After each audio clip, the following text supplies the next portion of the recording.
Dark edges के last episode के अंदर हमने देखा था कि अब हम एक ऐसी दुनिया के अंदर मौजूद है जहाँ पे लाइट का कोई नामो निशान नहीं है। वहाँ पे सारे के सारे लोग जो है वो जंगलों के अंदर रह रहे हैं और वो नेचर के बहुत ही ज़्यादा करीब हो चुके हैं और दुनिया के अंदर से पॉल्यूशन वगैरह भी बहुत कम हो चुकी है क्योंकि अब कोई इंडस्ट्रीज वगैरह नहीं चल रही है बिजली के ऊपर।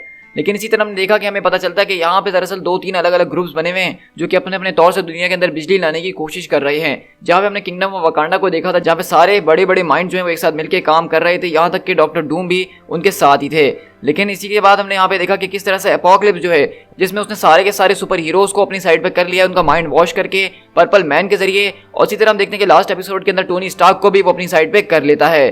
तो अब आगे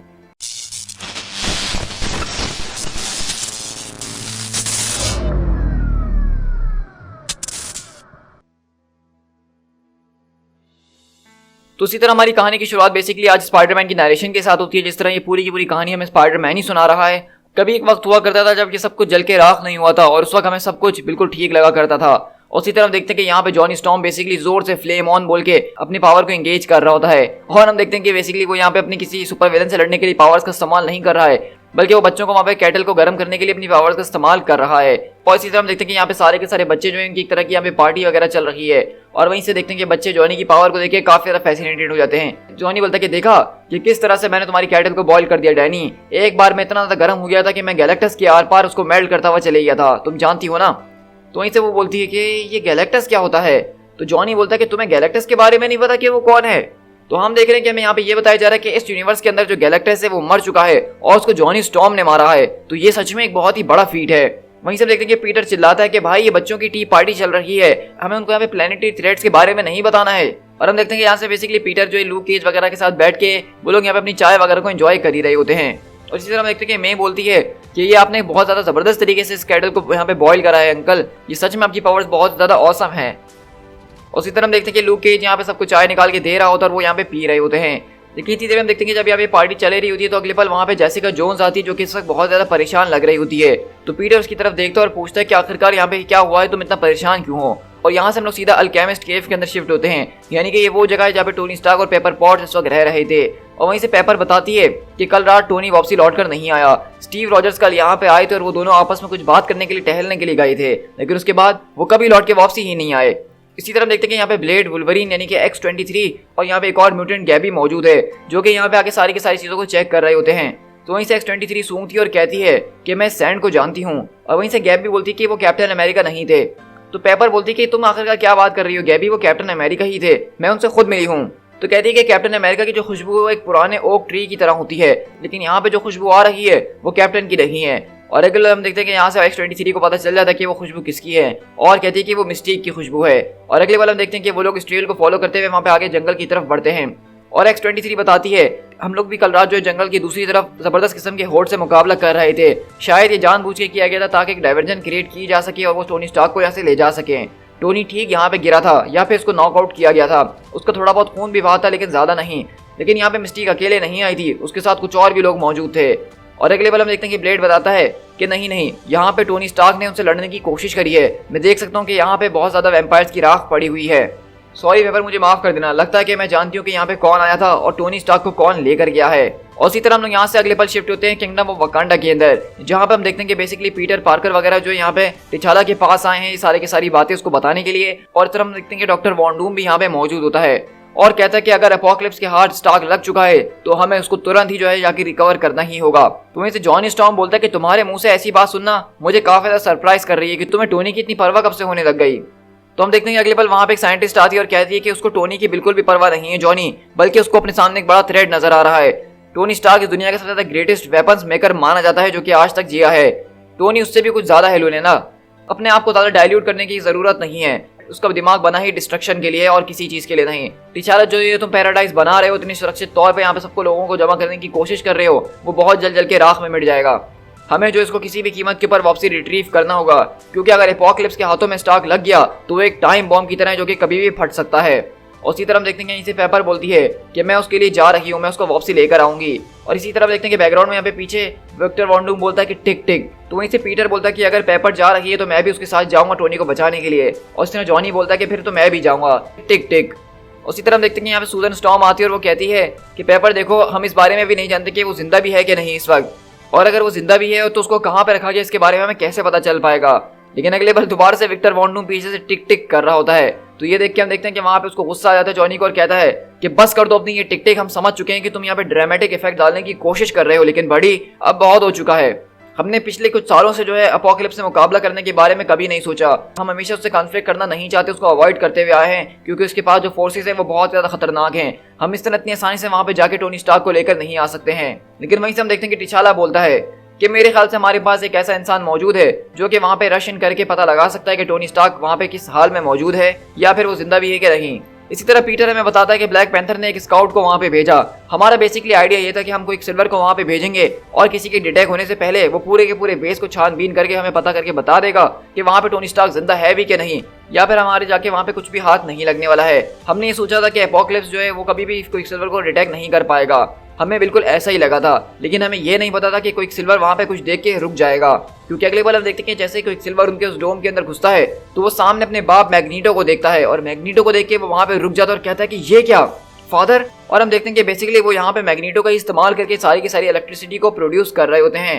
लेकिन इतनी देर में हम देखते हैं कि वहां पे जो मिस्टर फैंटास्टिक होते हैं वो यहाँ पे आके कोई सिल्वर को जबरदस्त तरीके से पकड़ना शुरू करते हैं और यहाँ से पीटरो तेज तेज भागना शुरू करता है। लेकिन इसी तरह मैग्नीटो बोलता है कि नहीं पीटरो, मेरे करीब मत आना। और अगले पल हम देखते हैं कि जैसे ही वो उसके केज को खोलने की कोशिश करता है छूने की, तो वहीं पर अगले पल उसके ऊपर जोरदार बिजली का झटका गिरता है। तो वहीं से एपोकलिप्स बोलता है कि तुम्हारे डिफेंसेस बहुत बढ़िया तरीके से काम कर रहे हैं ऑक्टेवियस। तो वहीं से डॉक्टर ऑक्टोपस बोलते हैं कि तुम्हारा बहुत शुक्रिया एपोकलिप्स, क्या हमें इसको भी दूसरों के साथ लॉक कर देना चाहिए। तो वहीं से एपोकलिप्स बोलता है कि नहीं नहीं, बल्कि हम इसको वापसी भेजेंगे।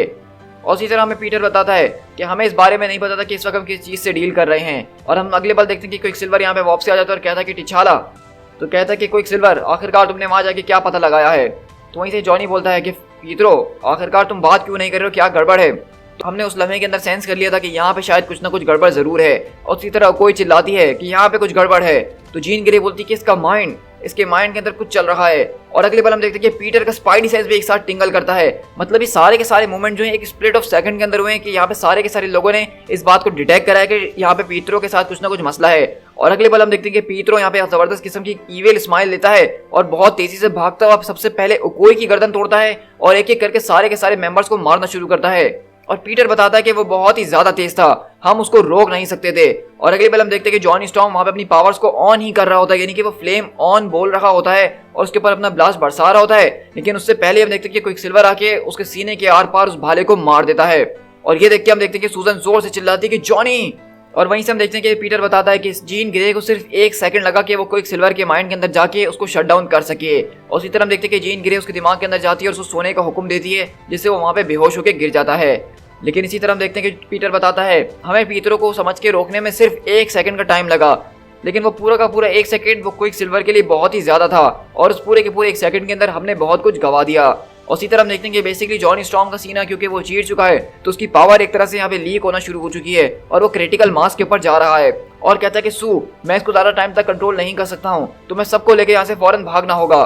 तो सूजन बोलती कि नहीं नहीं मेरे भाई, मैं तुम्हें यहाँ से छोड़ के कहीं नहीं जाने वाली हूँ, मैं कभी तुम्हें छोड़ के नहीं जाऊंगी। लेकिन अगले बार हम देखते हैं कि वहां पे जॉनी स्टॉर्म की जो बॉडी बहुत जबरदस्त तरीके से एक्सप्लोड कर जाती है और पीटर बताता है कि सू ने अपने आप को तो बचा लिया और अपने साथ हम में से बहुत सारों को बचा लिया, लेकिन उसकी इतनी ज्यादा शक्तियों के बावजूद भी वो उसको ना बचा सकी जो कि उसको सबसे ज्यादा चाहिए था। और इसी तरह हम देखते हैं कि यहाँ पे जॉनी स्टॉर्म की मौत हो चुकी है। इसी तरह हम यहाँ से क्विक सिल्वर के पास शिफ्ट होते हैं जो कि यहाँ पे बिस्तर के ऊपर बैठा है, उसकी काफी बुरी हालत हो चुकी है और कहता है कि मुझे नहीं पता था कि मैं उस वक्त क्या कर रहा हूँ। सच कहूँ तो मुझे सच में नहीं याद है कि मैंने क्या किया है तुम लोगों के साथ, वो सब कुछ पर्पल मैन ने मेरे दिमाग के अंदर करा था। तो बेसिकली यहाँ पे हम देखते हैं कि एपोकलिप्स ने पर्पल मैन के जरिए इसके दिमाग को मैनिपुलेट करवाया था और उसको वापसी भेज दिया था ताकि इनको कमजोर कर सके। तू मुझे बहुत ज्यादा माफ कर देना। वहीं से जैसिका जोन्स बोलती है कि देखो उसके अंदर तुम्हारी कोई गलती नहीं है, किल ग्रेव वो है ही ऐसा, मैं उसको बहुत अच्छे तरीके से जानती हूँ कि वो लोगों के दिमाग के अंदर घुस के उनसे कुछ भी करवा सकता है, इसमें तुम्हारी कोई गलती नहीं है पीटरो। तो वहीं से ब्लैक पैंथर बोलता है कि खैर तुम मुझे ये बताओ कि तुमने वहां पे जाके क्या तलाश करा, तुम्हें वहां पे क्या मिला। तो वहीं से वो बोलता है कि उन लोगों ने एक तरह का पिरामिड बनाया हुआ है जो कि पूरी तरीके से इलेक्ट्रिसिटी के ऊपर चल रहा है। तो सू बोलती है कि क्या मतलब, ये तो इम्पॉसिबल है, बिजली का तो सवाल पैदा ही नहीं होता है। तो वहीं से पीटरो बोलता है कि उन लोगों ने मेरे फादर को उस टावर के बीचों बीच कैद करके रखा हुआ है और वो उसका इस्तेमाल कर रहे हैं। तो कहता है कि मैग्नीटो। तो शूरी बोलती है अगर मैं भी एक फेरेडे केज बनाती इस पूरे के पूरे ईएमपी के माहौल के बीच और अगर मैं खतरनाक किस्म की मॉन्स्टर होती तो शायद मैं भी मैग्नीटो का इस्तेमाल करती, उसकी मैग्नेटिक पावर्स के जरिए बिजली को जनरेट किया जा सकता है। तो इसे वो बोलता है क्या तुमने वहां पे स्टार्क को देखा, हमें ये बताओ। तो कहता है कि मैंने उसको देखा, वो लोग मिलके किसी चीज के ऊपर काम कर रहे थे, लेकिन वहाँ पे सिर्फ टोनी नहीं था बल्कि वहाँ पे hang मकॉय, doctor Octavius, Riri Williams और रीड रिचर्ड्स। लेकिन इससे पहले पीटर अपनी बात को मुकम्मल करे, हम देखते हैं कि सूजन स्टॉर्म जैसे ही रीड रिचर्ड का नाम सुनती है वो फौरन बोलती है कि क्या मतलब। ये वो इन्फॉर्मेशन थी जिसने सूजन के दिल के अंदर आग लगा दी। रीड रिचर्ड और उसका बेटा फ्रैंकलिन वो बहुत टाइम से मिसिंग है, पिछले 4 साल से, और हमें लग रहा था कि वो मर चुके हैं। लेकिन वहीं से क्विकसिल्वर बताता है कि रीड वहाँ पे मौजूद था और वो एपोकलिप्स के साथ काम कर रहा है। और हम देखते हैं कि पीटर बताता है कि सूजन स्टॉर्म इस वक्त बहुत ज्यादा गम के अंदर मौजूद थी। उसने भी अभी अपने भाई को मरते हुए देखा और उसके अंदर वो उसकी कोई मदद नहीं कर सकती थी। और उसको अब अचानक ये पता चला कि उसका हस्बैंड और उसका बेटा, जिसको वो समझ रही थी कि वो मर चुके हैं 4 साल पहले ही, वो जिंदा हैं। हमारी स्ट्राइक फोर्स जो वो कल सुबह वहाँ पे इन्वेड करने के लिए तैयार हो जाएगी, लेकिन मेरे ख्याल से हम में से सब जो है वापसी लौटकर नहीं आने वाले हैं। और इसी तरह हम देखते हैं कि पीटर बता रहा है कि बेसिकली वो लोग यहाँ पे अपोकलिप्स से मुकाबला करने के लिए जा रहे हैं। मतलब इनकी जो कोई भी टीम बची कुची है जिसमें सूजन storm, Peter Parker, black panther और विक्टर वॉन डूम वगैरह मौजूद हैं, वो अपोकलिप्स की फोर्सेस से मुकाबला करेंगे। उसी तरह हम देखते हैं कि अपोकलिप्स यहाँ पे खड़ा होता है अपने पिरामिड के बाहर और कहता है कि वो लोग यहाँ पे आ रहे हैं, वो हमें रोकने की कोशिश करेंगे। उसी तरह हम देखते हैं कि वहां से हमें एक जबरदस्त किस्म का सिम्बियोट नजर आता है जो कि कहता है कि वो लोग कोशिश तो करेंगे लेकिन कामयाब नहीं हो पाएंगे। तो अपोकलिप्स पूछता है क्या तुम तीनों तैयार हो चुके हो? तो वहीं से वो सिम्बियोट बोलता है कि हाँ बिल्कुल, हम लोग हंट करने के लिए तैयार हैं।